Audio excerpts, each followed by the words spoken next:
Today is December 6, 2005. I am interviewing John Wilson, who was born on June 16, 1943. My name is Salma Mahmoud, and the camera, he's Evan Cutler. We're interviewing, this interview is taking place at Urban Scholars. The interviewee was 05 Vietnam War. Lieutenant Colonel, U.S. Army at Vietnam. Okay. Hi, sir. Would you state your name, please? Pardon me, state my name. First and last name. My name is John Wilson. Where and when were you born at? I was born in Boston, Massachusetts, June 16th, 1943. When was the first time, were you drafted or enlisted when you went to the Army? Right.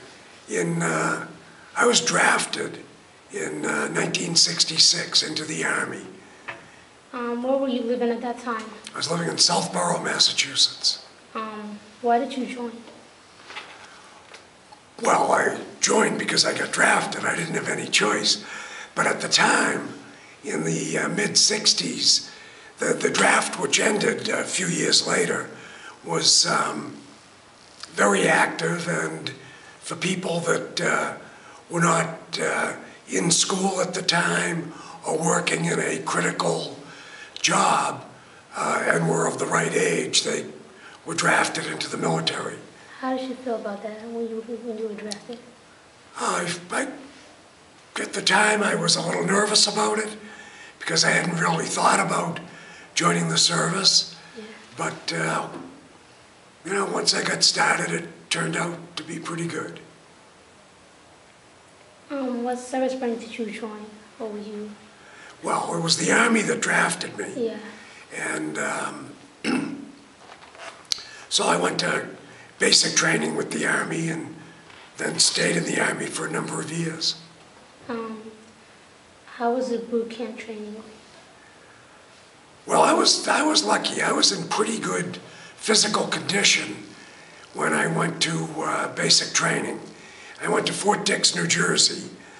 And so for some people who were overweight and had not been exercising or whatever, it was pretty difficult. For me, it was pretty easy. I thought that the physical part of it was easy, but I had never worked with weapons before. So I had to learn all of that, and I had to learn other aspects of the military. Do you remember your instructors? Do I remember my instructors? Yeah. Well, there's an old saying that everybody that ever served in the military remembers the training sergeant in their basic training platoon. And the training sergeant I had was a man named Sergeant Grigsby. And Grigsby was from West Virginia. And he did I thought, then and later after I'd spent more time in the military, I thought he was terrific. He did a great job training us. And we all, even though it was not easy, we enjoyed him very much. Which war did you serve in? Well, after I'd been in basic training, I had to go to advanced infantry training. And then I went to officers candidate school and became a lieutenant. And then I went to jump school and became a paratrooper. And I was assigned to the 101st Airborne Division at Fort Campbell, Kentucky. And a year later, I volunteered actually to go to Vietnam with the 101st Airborne Division. So I was with the 101st Airborne, and I served in Vietnam for a year. Do you remember arriving and what it was like in Vietnam? Well, I remember a lot about it. I mean, there are different aspects to it. One, I think a lot of people will remember their first impression, which was it was much different than the United States. It was It was extremely hot, very muggy, humid.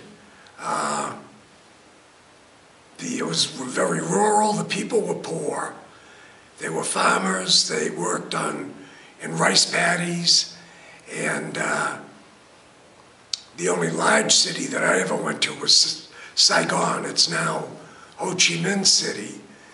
So that was my memory of the country itself. Actually, the countryside was quite beautiful. The entire east coast of the country was on the Pacific Ocean. So it was beautiful, beautiful countryside.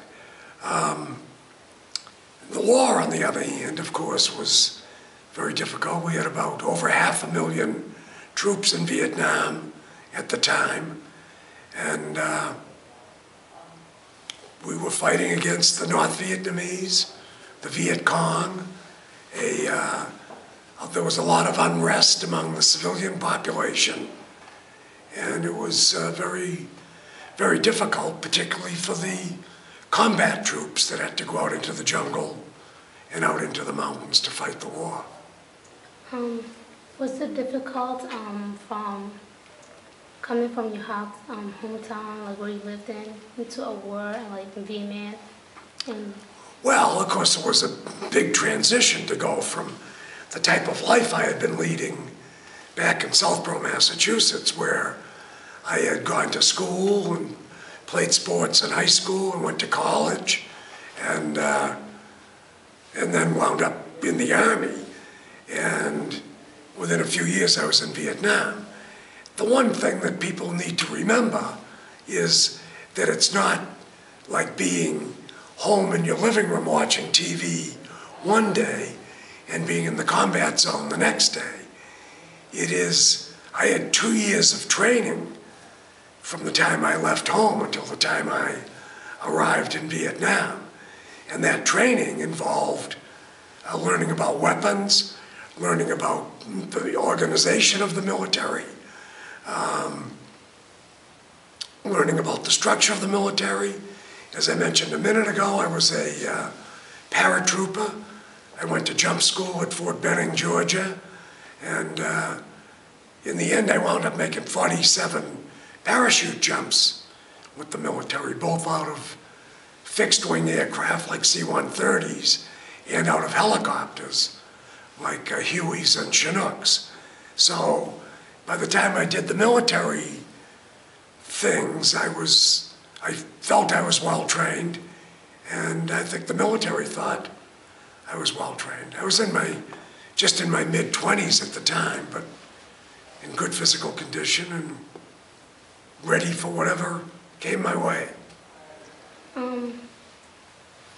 What job were you assigned?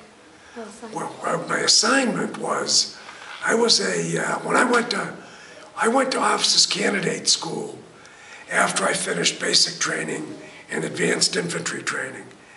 And the Army decided which, at the time there were several officer candidate schools in operation, and I got sent to quartermaster officer candidate school at Fort Lee, Virginia. This was in the mid-60s, 1966 to 67.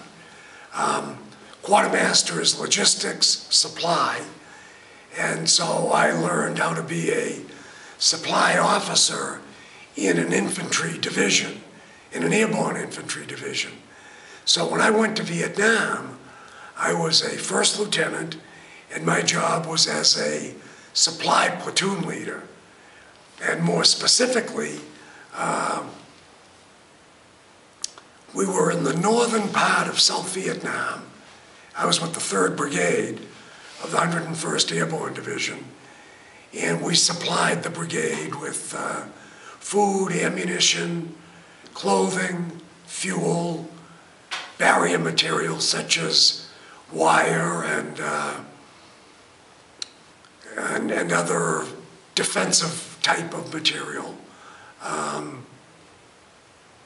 And so that was my job, was working in distribution and storage and delivery to the field. we had an operation every day where we sent supplies out into the mountains that surrounded us on the west. While you were at service, did you see any combat? Well, I did not see, I saw a little bit of combat, but again, I was a supply officer. So I would, in my 1 year in Vietnam, our base where I worked was mortared or rocketed probably, I mean, it's hard for me to remember, but probably 50 or 60 different times. That's an all year.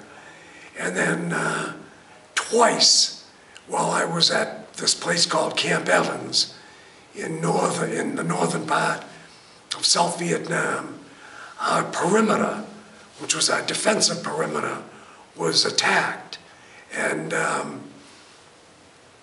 so we had lines of defense all around the base camp. It was a pretty good size camp.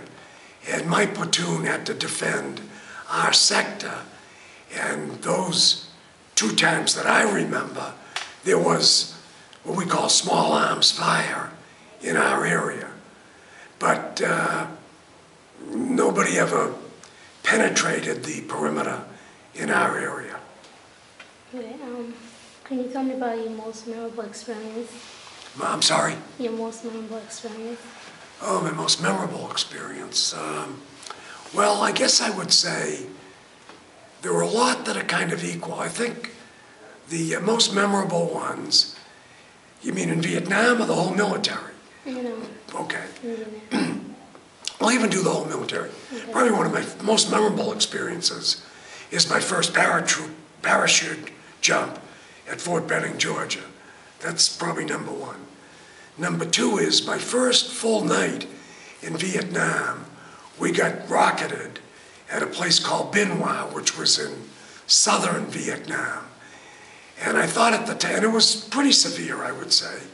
And I thought at the time that if this is what it's going to be like every night, this is not going to be very good, because they were doing a pretty good job of rocketing the camp.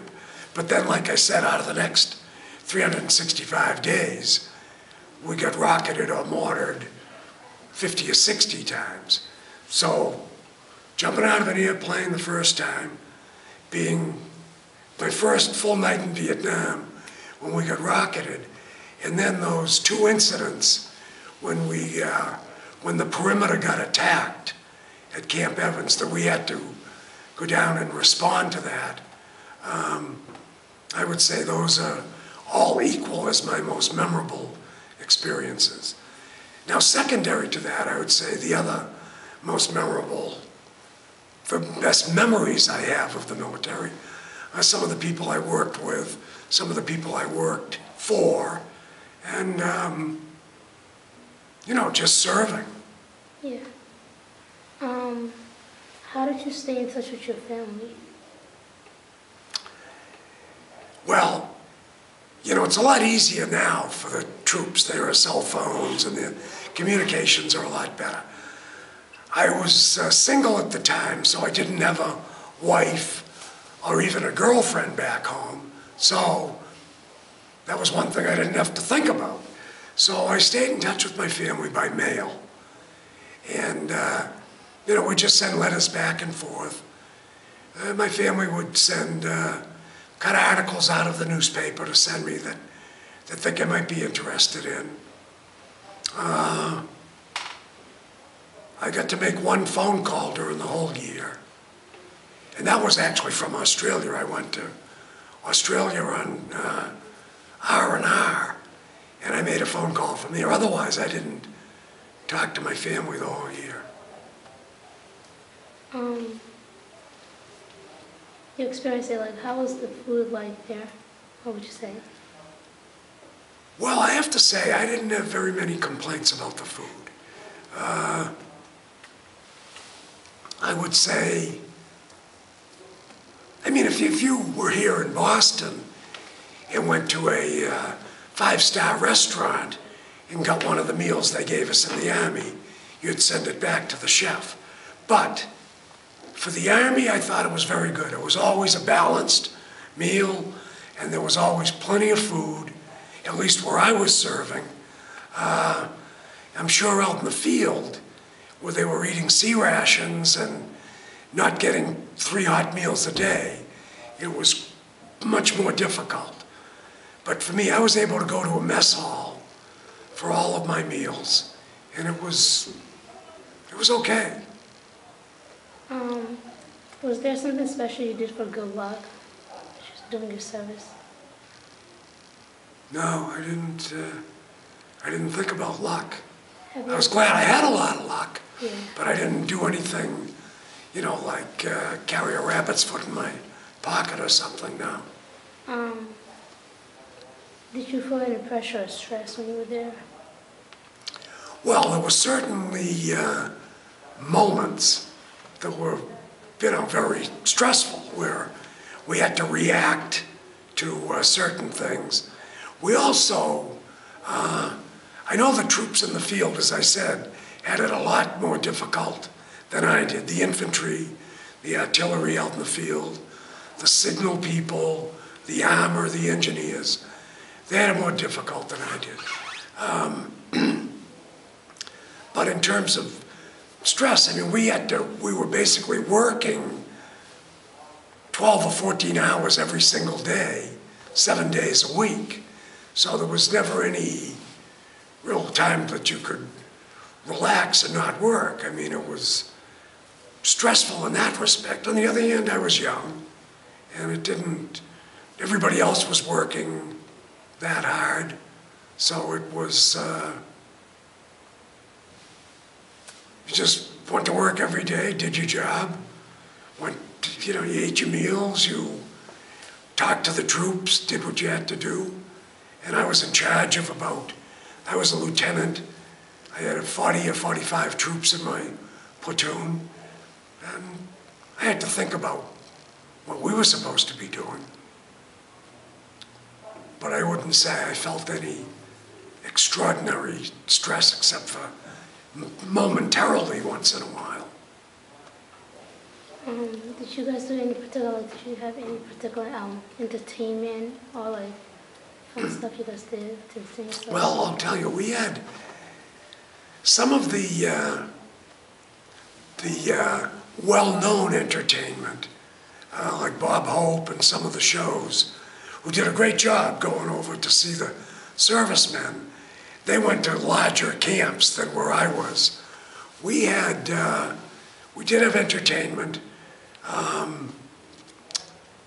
and it was provided by, I really don't remember exactly who sent the entertainment in. I do remember, I'm pretty sure it was Joey Bishop that brought a group in. Joey Bishop was a well-known entertainer back in the 60s. He came up to our place with some music and dancing and so forth. But otherwise, there were movies. They'd run movies every once in a while. I don't remember going to them very often. There was no television, that's for sure. Yeah. Do you recall any particular humorous or unusual events? I would say I think about this every once in a while. Sure, there were things we laughed about, funny things that would happen that I really can't remember. But I had because I was an officer, I was entitled, and in the job I was entitled to have a driver. So here I was, just 25 years old, and I had this driver. He was a specialist 4th class. His name was Charles Eugene Speaker, and Speaker was from, I don't know, Mississippi or Alabama or someplace like that. Wonderful young guy. But Speaker was a horrible driver. So his job in Vietnam was to drive me around, the lieutenant. And it was just before I came home, across we had all dirt roads, there were no paved roads. And across the road from where we lived in a tent, and he lived in a different tent in the enlisted area, they had dug a hole to put in a bunker, and he forgot about the hole. He knew it was there, but he forgot. And and like I said, he was a bad driver anyway. And it was just struck me. I mean, he didn't get hurt. But this one night, Speaker drove the Jeep straight into the hole. So there he's down at the bottom of the hole with the Jeep, and we had to pull him out. But maybe it's sick humor because we'd been in a place that wasn't very funny. But we all got a kick out of it. So did he. So.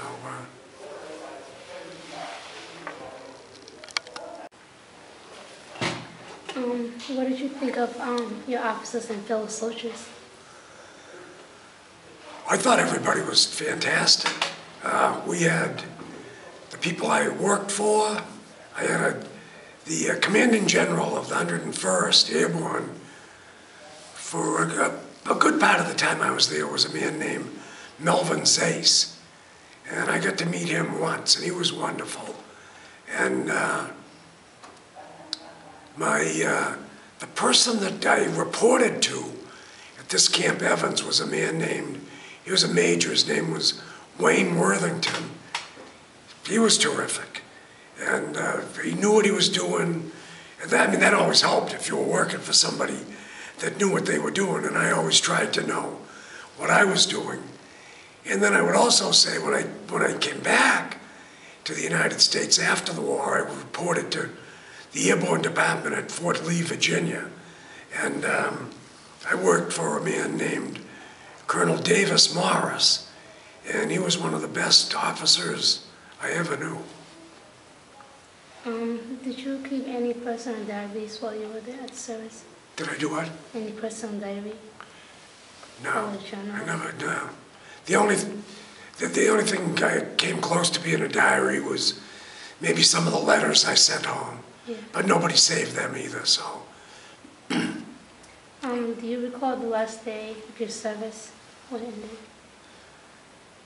Well, I remember my last day of service in Vietnam a lot better than I do my last day of active duty. And my last day of service in Vietnam, I had been told I was going to be heading home, and I went from Camp Evans down to a place called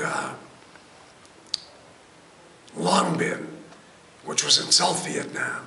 And from Long Binh, we flew, I think we went to Tan Son Nhut Air Base over in Saigon to fly home.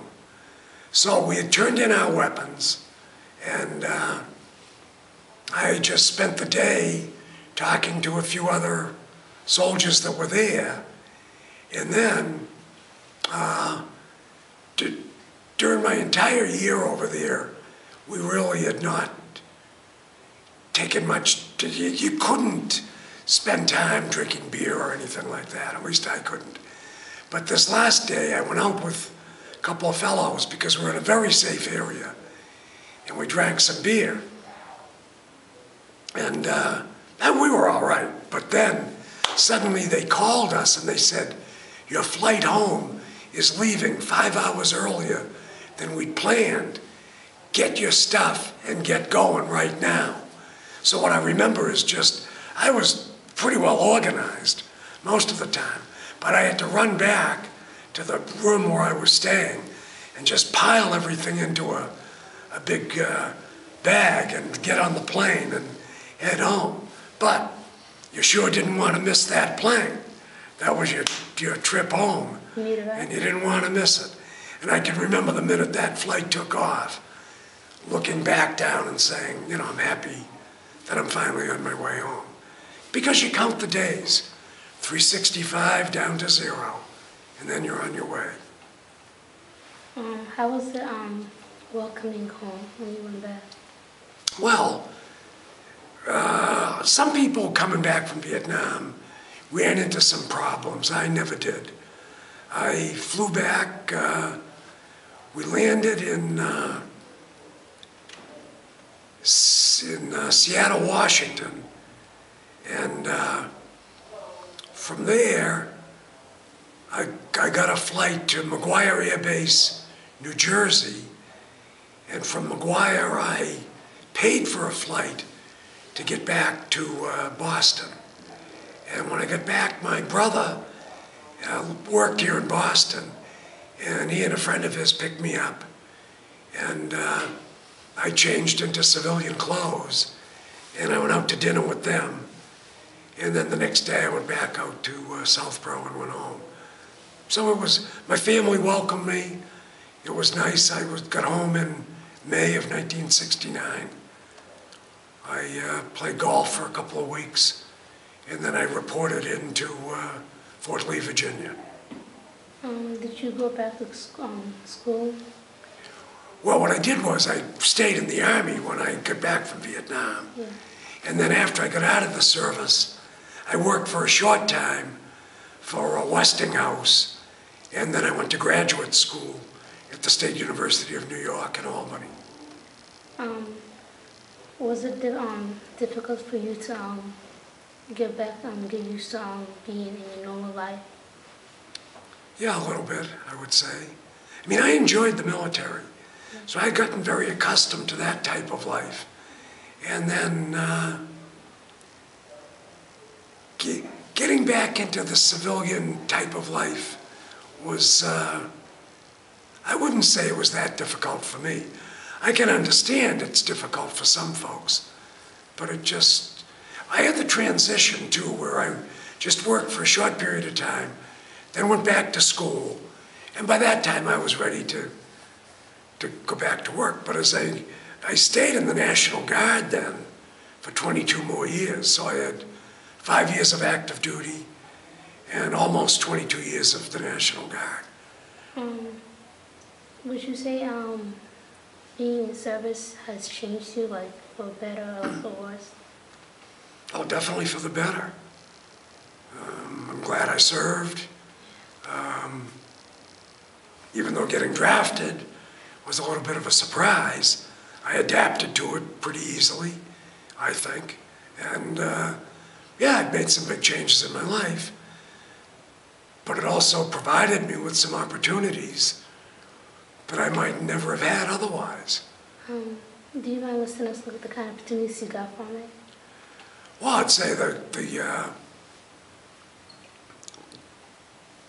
the principal opportunity was that when I got off active duty, I went back to school, I had the GI Bill available.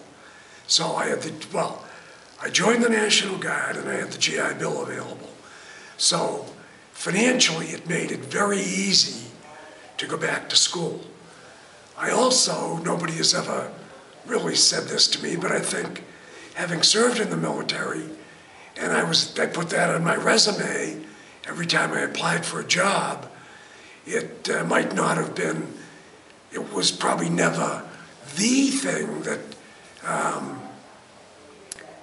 provided the incentive for a company or an employer to hire me, but it was certainly always a positive thing to have on my resume. And then staying in the National Guard all those years meant that when I finally got out, and then when I reached age 60, I received a pension, which as a retired person now is very helpful. So I would say that I have all very positive things to say, not only about my experience in the military, but about what it did for me as well, which was all very, very positive, as I said. Did you make any close friendship while you were in service? Yes, I made several close friends.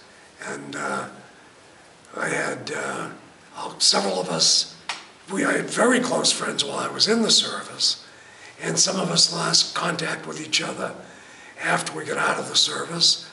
I stayed in touch with a few more after that, and then there's still a couple of people, one in particular, he lives in Colorado now, and I never knew him before we went in the service, but he was in the same basic training unit I was in, the same advanced infantry unit I was in, same officers candidate school I was in. He went to jump school same time I did. He and I were assigned to the 101st Airborne at the same time. Then he went to Vietnam a couple months before I did.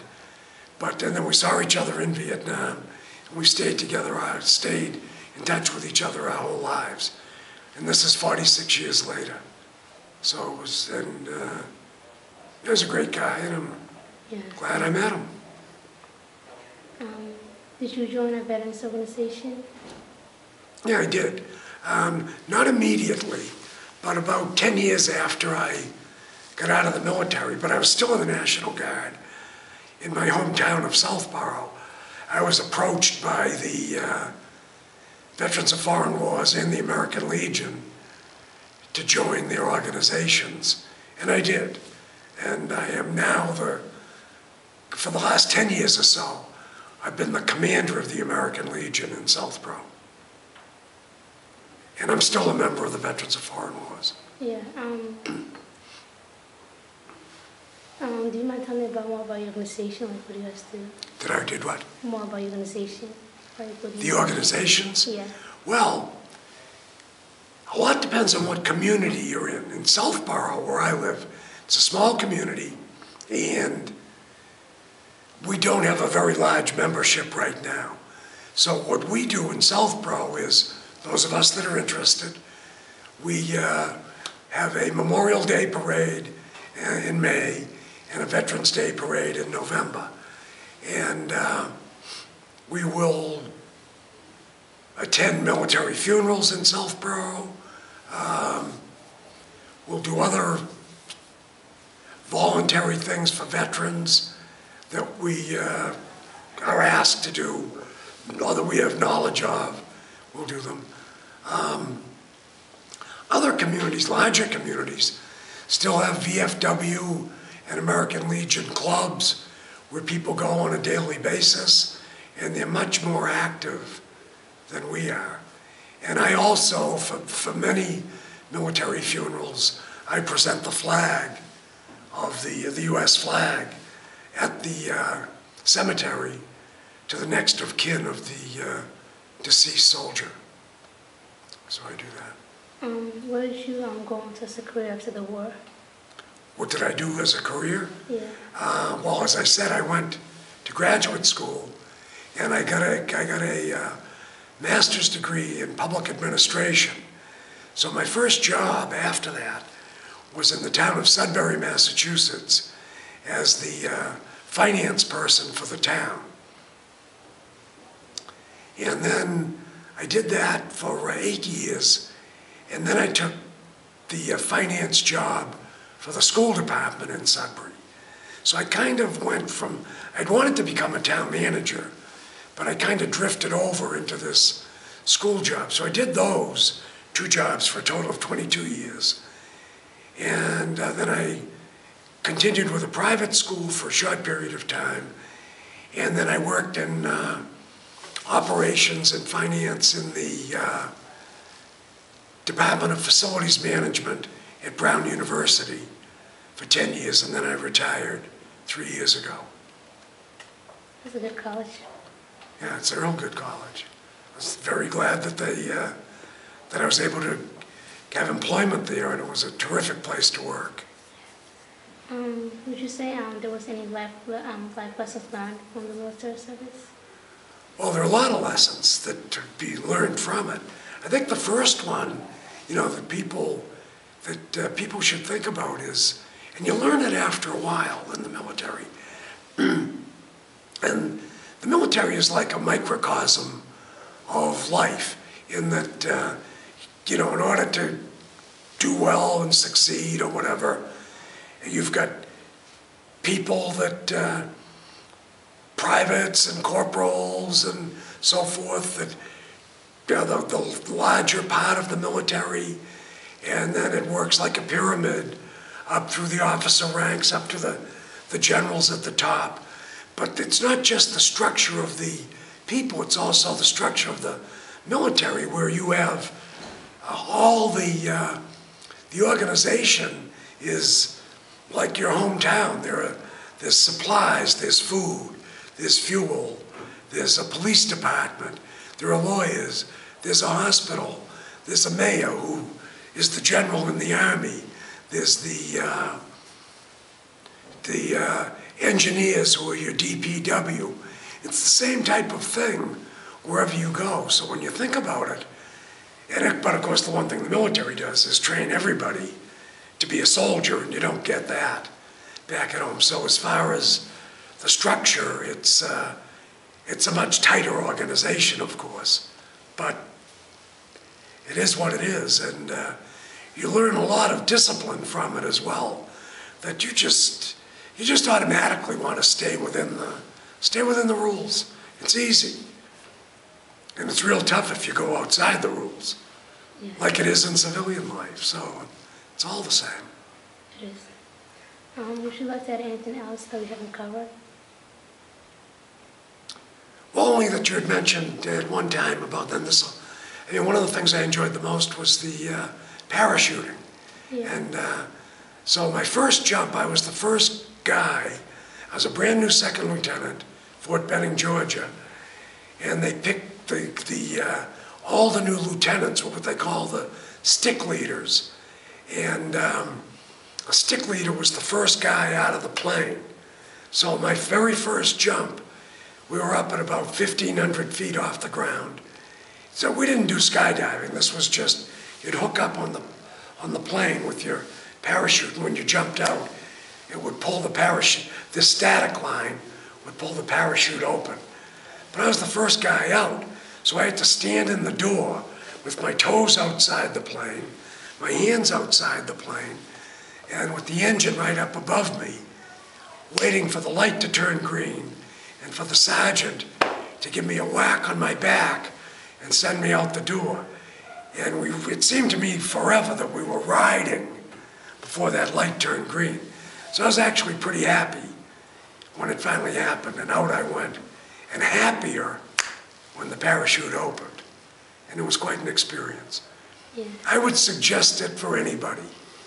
Join the Army, become a paratrooper. Well, thank you. Thank you for serving our country, and those who believe in you, and Well, thank you for the interview. I appreciate it very much. Yeah, thank And good luck to you. you too. Okay. Yep. Thanks.